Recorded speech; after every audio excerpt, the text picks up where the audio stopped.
Alright, let's do a quick little look at tutorial here on how to do this easy fold over trim. I posted a video about this before, so I was like, can you go in a little bit more detail about it? So I'm like, I'm doing some on an outfit, so why not? So, it's going to be black trim on brown, so the contrast isn't going to be too crazy, but you should still be able to see it just fine. So, the way I do this is I cut about an 1.5 to 2 inch wide piece of strip of fabric. I'm using spandex and stretch leather, which is what I'm working with. Any materials kind of work. This will work on cottons, knits, fleece, felts, whatever. So same technique either way. And I'm going to put this at the bottom of this. This is a top, so I'm going to put this at the bottom of it. I like to do about a 1/2 inch wide trim. So that's why I keep this about 1.5 inches to 2 inches. Because if it's too long, you can go in and snip it and trim it off. If it's too short, you're kind of stuck. So it's better to have too much than not enough. But when I do mine, I find my starting point. I usually like to start at a seam. So there's a seam right here. It kind of lines up, but you can start wherever you want. And these are going to go right side to right side. When I do mine, and this is just how I do mine, I fold over the edge like this. So that way it gives me a nice kind of finished edge to it. And then I take my material, and you want to make sure you have at least one good straight edge. I like to have both edges straight, equal all the way down. And then right side to right side, fold that flat back, and then, especially when you're first starting to do this, pin it in place. So it's going to look like this. Hopefully you can see that. There we go. There we go. That way it doesn't shift on you depending on your materials. A lot of times I don't pin mine, I'm just used to doing it.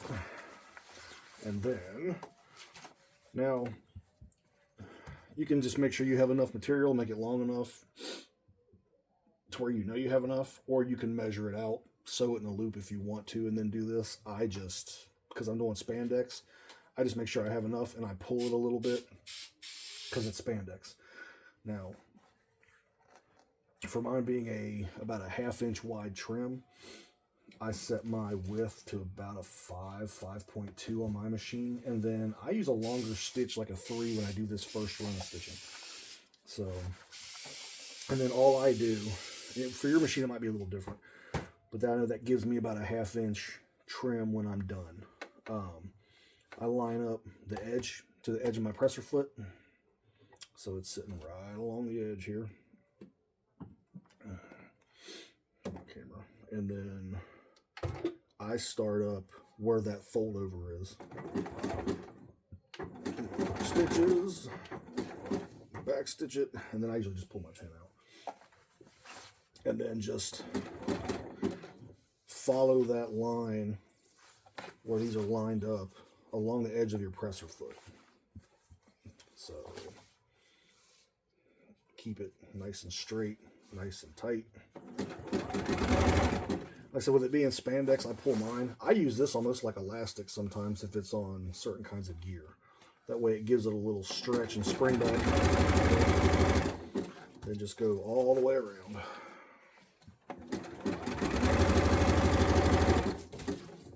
Once you do it a few times, it's really easy. I use this on armholes, leg holes of trunks and briefs, the bottom of singlets, or the armholes on singlets sometimes.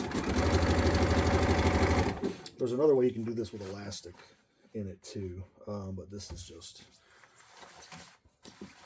is a female set, and a lot of times the elastic doesn't work very good in theirs. It makes it look bunchy and creasy, and the girls don't like it, so we don't put elastic in them. We just do this. So it sits flat. The girl that wears this mainly manages anyway, so.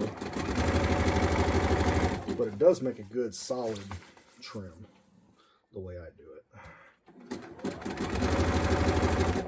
And the way I was shown how to do it. A buddy of mine that makes gear, and he showed me how to do this.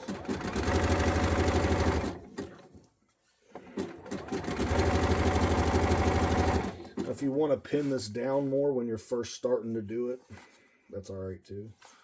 Take your time. Like I said, after you do it about 5 or 10 times, you'll whiz through it.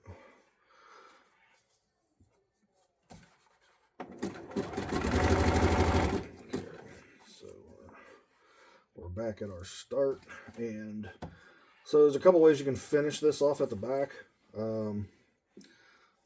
With it being spandex and it's kind of lighter weight, I just run it past where I put that fold over and make sure it's all laying flat. Which it's going to give me a hard time right now. There we go. And then I'll sew about 3 or 4 inches past where that fold is.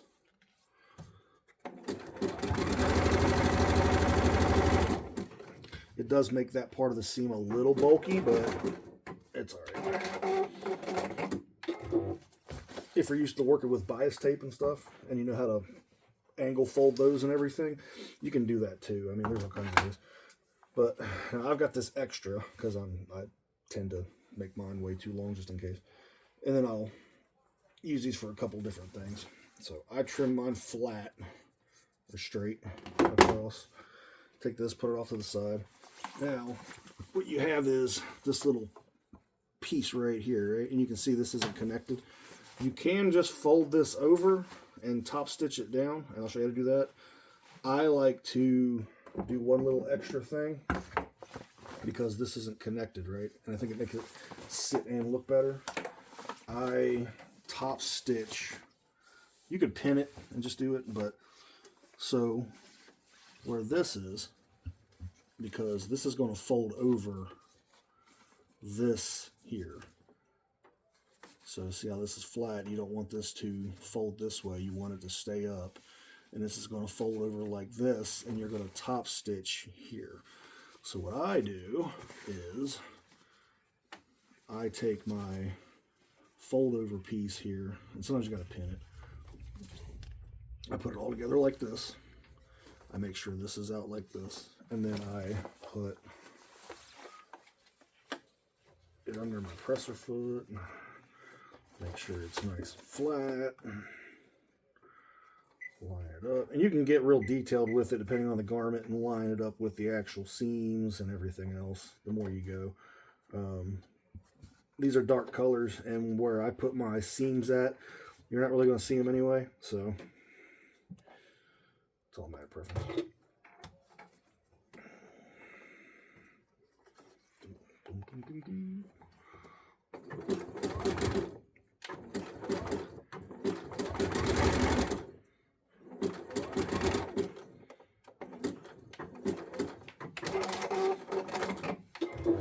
And then I just tack that down like that. You can see it here. I should use a contrasting thread, but I like that. Not light up here. So, and then that also stitches it to this, so it helps keep this flipped up when I'm going around. And then I trim off. I like to trim off any excess. I trim this at a little angle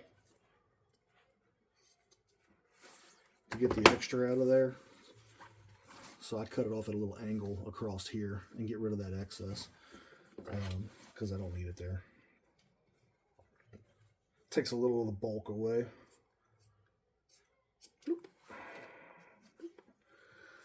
And now there's 2 ways you can stitch this depending on what you're working with. Well, there's a couple ways, but so what I'm going to do is I'm going to fold mine over, and when I fold mine over and stitch it, I'm going to stitch right along this line here on the black. I like it that way. I feel like it's more secure. You can do it that way, or you can stitch it on the edge on the other side on the brown if you don't want any stitching on your trim. I've done it that way too, and it works fine. Just make sure you have plenty of excess over here, and you'll have to trim it probably. It does cover the stitching up a little better when you do it that way too, because the way I stitch mine, when I stitch it on the black here, sometimes you'll see this stitching underneath. So it does hide the stitching a little better when you stitch it off of the trim over on this side. So I just feel like it's more secure and it sits better when it's on this. Depending on the material, if it's not super stretchy, you can also use a straight stitch, or you can use a straight stretch stitch like that little lightning bolt stitch and stitch it down like that too, and it'll hide your stitch better if you don't want to see your stitching at all, and just put it in this little ditch right here. So if you're working with non-stretch materials, it works great. If you want to hide that, you can use a little lightning bolt stitch and go through it too. So since this is sportswear, activewear, I like just the zigzag stitch and do it that way. You can do this on a serger too. I don't care for doing it on a serger, but if I'm doing a really, really thin trim, like a 1/4 inch or something, I'll do it on the serger sometimes, and it works pretty good too. A little quicker, a little cleaner, but it does make your seams bulkier. So, all right, so get that down. And like I said, this part of it's going to depend on how your sewing machine is set up and what presser foot you got. I use just a regular old standard curved up normal old presser foot.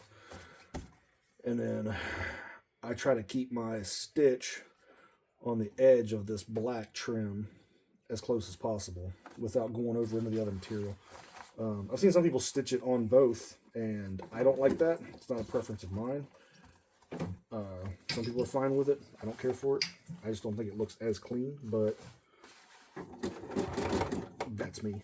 I do shorten this stitch up and whatnot, so I run about a 2.4 and then a 4.6 on the width because I don't want it as wide.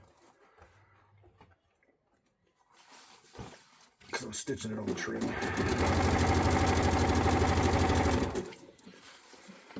And then you want to make sure you're keeping this flat. Take your time. Fold it over as you go. Reach up in here if you need to and feel where that trim is and make sure it's pulled over and flat. And give it a little tension. Sometimes it'll ride right along the edge of the sewing machine. If you have a flat top, it's a little different. I keep the table off of mine and use the free arm to kind of guide stuff. If you've got a commercial or industrial machine that's built into a table where it's all flat, you can do it the same way.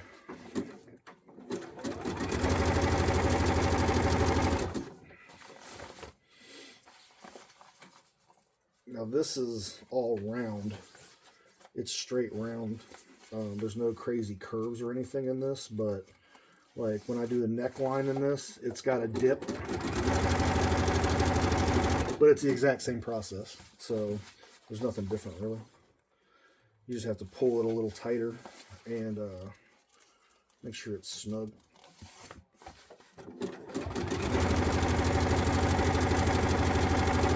This is great for athletic wear trim. Especially if you don't have like a binding foot or anything like that. You got just a good old domestic machine.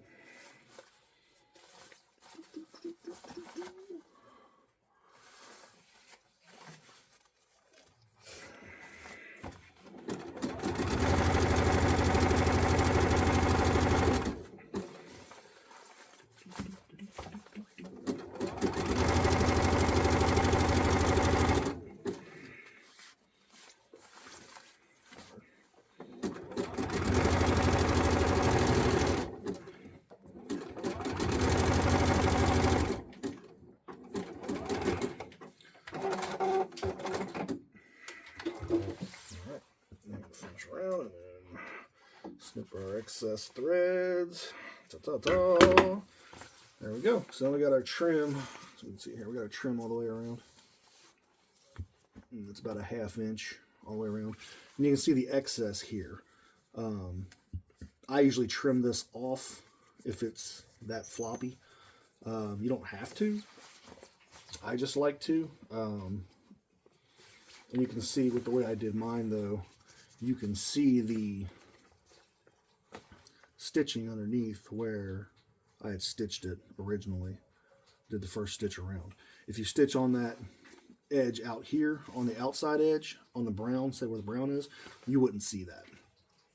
You just got to make sure you've got enough material. So I like it like this. And it's just, like I said, it's just a preference. I feel like this is more secure.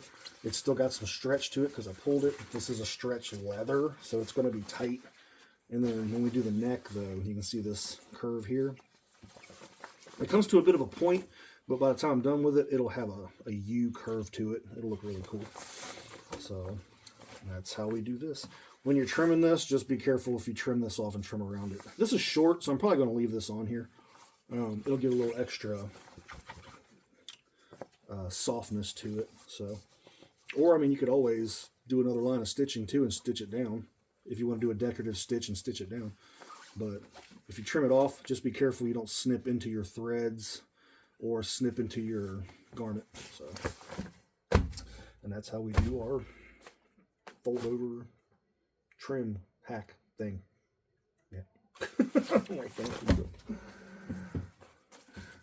Oh, here we go. Hold on. Let me show you here. Here's one we did on the brown briefs for these. I think it looks sharp. Not too snazzy. So we got a black pair too. Contrasting black wet leather with the soft spandex fold over trim. Pretty sharp. I gotta put a waistband in these and they're done. Trim these and they're done. These can go out tomorrow to the girl so she can hit the road. So thanks for watching.